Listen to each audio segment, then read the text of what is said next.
Right, hello and welcome to everything good and bad with the 1970 Chevrolet Chevelle SS that has just been added to Gran Turismo 7. So let's just get straight into the bad. So with this vehicle fully upgraded, somehow we aren't able to hit 400 kilometers per hour. Now the stats, which we are going to get into later in the video, shows that this vehicle should be able to hit the 400 kilometers per hour mark.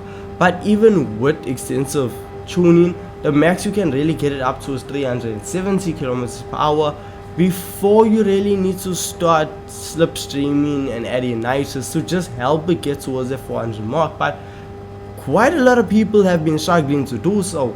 But if you have, let me know in the comment section down below. Then secondly, with it being a big old V8, the fuel consumption of this engine is extremely high, which means it's not really capable to be a go-to money grinding vehicle due to the fact that it is an absolute gas guzzler. And that's about all that's bad with the Chevy Chevelle. But before we start diving into all of the good, I want you to hit that like and subscribe button so you don't miss out on more Gran Turismo 7 content. And with that being said, the good of the Chevy Chevelle. So with it being an absolute icon, this vehicle appears in the legendary dealership. And with most cars in a legendary dealership, they are hundreds of thousands, if not millions. But with the Chevy Chevelle, it comes in at a modest price of 168,000 credits, which is not shabby at all. Now, yes, when you purchase this vehicle for 168,000 credits, you need to remember you are buying an absolute icon, a classic from the 70s that honestly put a big mark in Chevy's history, because in 1970 this car is actually called the most powerful intermediate car you could own. I know, a real title, but with the Chevrolet Chevelle SS from 1970 you could actually get this vehicle with two different engines. You could either go for an LS5 or an LS6 engine, and for us we get the LS6 engine, which in fact was the most powerful catalog model engine that America produced at the time. This was the biggest, most powerful, okay, not the biggest, but the most powerful V8 engine that could have been put into a road car. And this is what made it a massive hit amongst the tuning community, the drag races, and made it extremely popular in stock car racing because of it just runs from the factory. Because 449 brake horsepower and a vehicle that weighs 1,762 kgs is not bad at all. And when you actually use this vehicle standard around a circuit like Kyoto Driving Park, it is an absolute blast.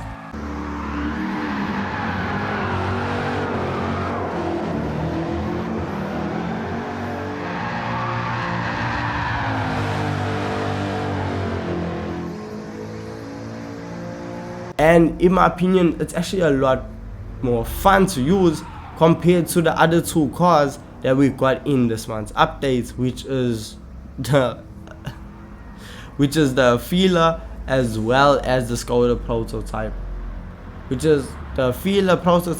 as well as the Skoda Vision GT. Yes, a vehicle from the past is better in my opinion than the vehicles from the future, just because there is something about driving the 1970 Chevelle and the vehicle just being, if I'm gonna be real with you, the suspension was loose, it was soft, it was a bit bouncy, but with it doing this, it allowed the rear end to step out. It allowed a bit more fun, whereas all the futuristic vehicles are just either plain straightforward, no messing about, whereas a classic like this vehicle was just all about having fun. And I enjoyed so much more time with this vehicle. And I mean, I got to experience a lot more time because it takes a lot longer to get around a lap. Because around Kyoto Driving Park, I was setting lap times around the 2-minute 3-second mark, with my average being about 2 minutes 6 seconds. So it's not exactly fast, but hey, we can change that by heading on over to a tuning shop and spending a lot of money to just decrease the weight and increase the power. Well, we are going to push the power up to 926 brake horsepower and bring the weight down to 1,200 and some change. Yes, we drastically lowered the weight and massively increased the power, doubling the power in fact. So yes, it should really improve the way the Chevelle actually performs overall. And when I tell you, it is an absolute beast.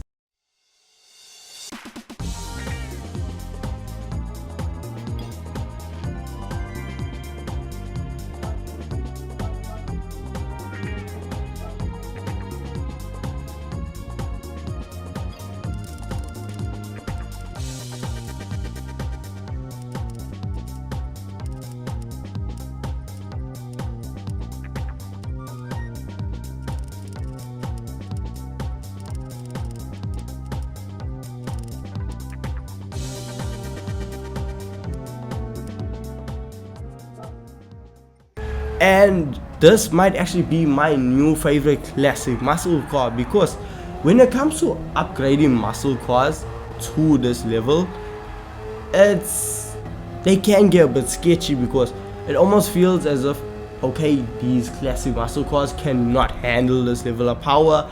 They just light up the rear wheels. There's absolutely no grip, no control, and you can't really fully max out these vehicles because you just aren't gonna be setting fast lap times, because it's just gonna be lighting up its rear wheels.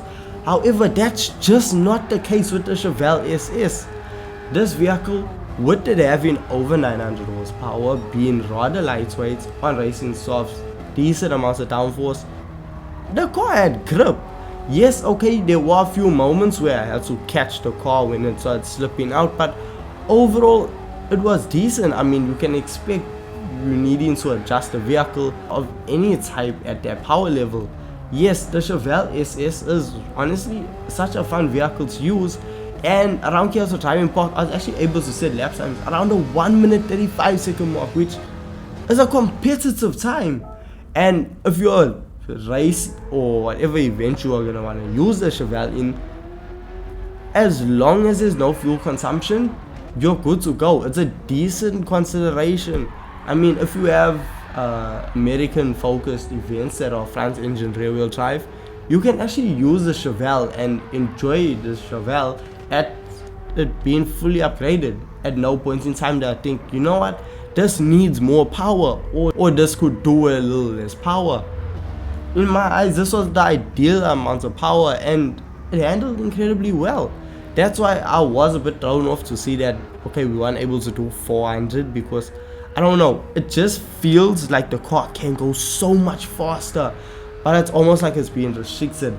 I don't know, maybe I could just be saying my own thing, but I want to know from you in the comment section, what are your thoughts on the Chevrolet Chevelle? Because I'm a massive fan of it, and I will take the Chevelle, and I'm gonna use the Chevelle more, a lot more in fact, than the other two cars that got added in the previous updates. And if you want to see that video that I made on the two cars in the previous updates, well, it's on screen somewhere.